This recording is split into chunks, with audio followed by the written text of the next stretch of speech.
Nous sommes de retour, Sylvain Olivier Gélina avec Marc-André Lepage.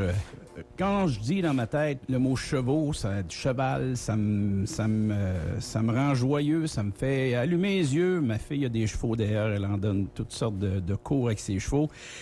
On a au bout de la ligne Evans Veilleux. On peut parler de chevaux avec vous, Bonjour, monsieur. Ça va bien? Très, très. Good.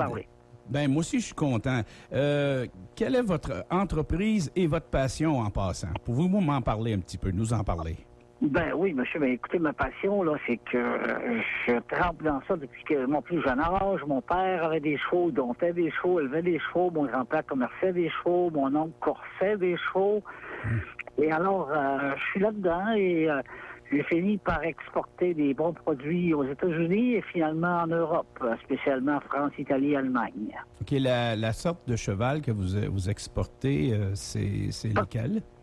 Principalement des quarter horse, c'est ce qui se trouve en plus grand nombre. Et auparavant, j'élevais aussi des peintres et des chevaux de race Appaloosa. OK. Vous avez votre préférence sur le quarter horse. Est-ce qu'il y a une raison principale pourquoi le quarter horse est un cheval de prédilection, on peut dire? Ben, écoutez, surtout les ranchs américains, depuis les années 45, ma collection de quarter journal débute en 49, et puis on l'utilisait comme le cheval du quart de mille, c'est-à-dire qu'il était très, très rapide pour travailler le bétail. Okay. Et il y en a des quantités phénoménales. On doit être rendu, je ne sais pas, à 5 ou 7 millions. Ils sont dans 50 pays et j'avais de la demande, alors j'en ai exporté. OK. Puis ça ne veut pas dire que les Appaloosa ou les Pinto ou les Mustangs, c'est pas nécessairement des mauvais chevaux, mais ils ont leurs particularités. Eux autres sont peut-être moins dociles et moins faciles à on va dire, dompter.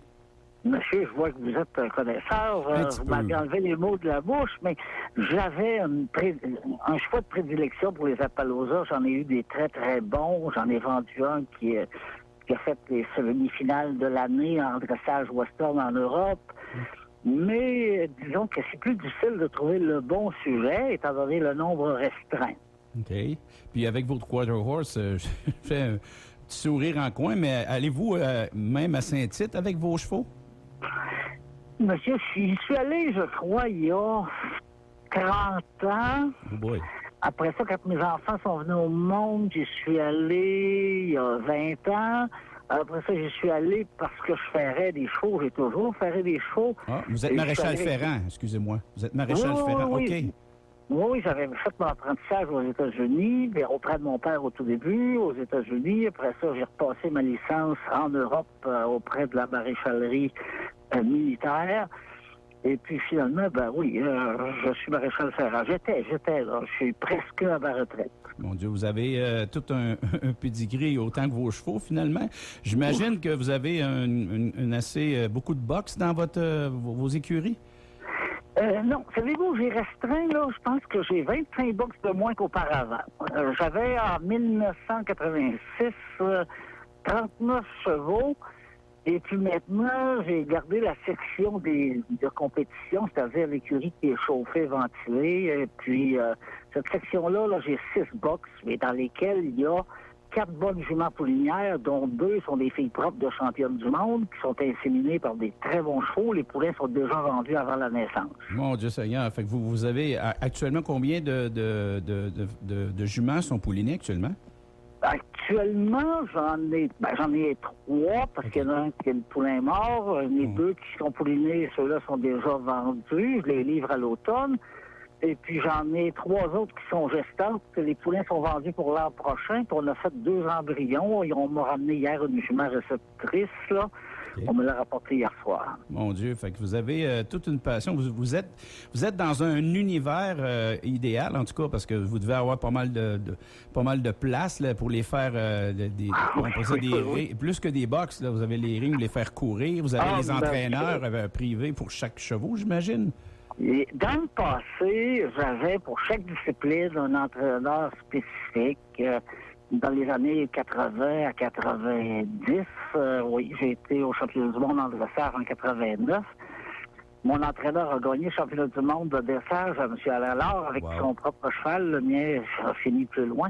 Mais oui, vous savez, c'est tellement spécialisé maintenant oui, on est obligé de vraiment changer de style d'entraînement pour chaque discipline. Ben, c'est ce que je pensais. Vous, est-ce que s'il y a des gens qui veulent visiter vos installations, vos écuries, est-ce que c'est possible ou c'est plus difficile un peu, étant donné votre côté plus spécifique professionnel? Ben, écoutez, ce qui est le plus difficile, c'est que je manque énormément de temps. Vous savez, je me lève à 4 heures, j'ai nourri à 4h30, 5 heures. Le fameux train.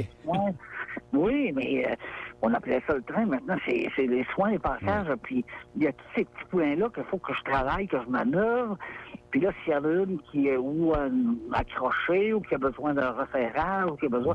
Ça finit que j'ai plus beaucoup de temps. Je faisais ça. Il y a 20 ans, je faisais visiter à quiconque. Aujourd'hui, je prends des rendez-vous et je suis plus sélectif. Vous avez un Facebook, un site Internet qu'on peut voir? Ça serait peut-être... Oui, vous avez Facebook. ça? OK. Oui. Comment ça s'appelle, votre Facebook? Mon Facebook, c'était mon nom, Evans Veilleux. Evans Veilleux, Facebook. OK. Oui. Puis site Internet, écoutez, honnêtement, là, j'en ai pas besoin. J'ai des clients que depuis 20 ans, je leur vends des chevaux, 1 ou 2 par année. Sans avoir besoin de publicité. Puis je veux pas regarder une quantité immense comme auparavant, avoir beaucoup d'employés. En tout cas, vous avez la passion dans la voix, ça doit être la même dans vos yeux. On vous remercie infiniment, M. Evans Veilleux, de nous avoir donné toutes ces informations-là. Les gens iront voir votre Facebook pour se rincer l'œil un peu sur vos beaux Quarter Horse. Alors, on vous souhaite une très belle journée, une très belle été, puis bon succès dans votre entreprise de Quarter Horse. Puis vous savez qu'on a vraiment des fleurons dans la région de la Beauce, dans le monde des chevaux, l'équitation western. À n'en pas douter. Et même dans le classique. Alors, mes salutations à tous et chacun. Je vous remercie, monsieur. Merci à vous. Bonne journée.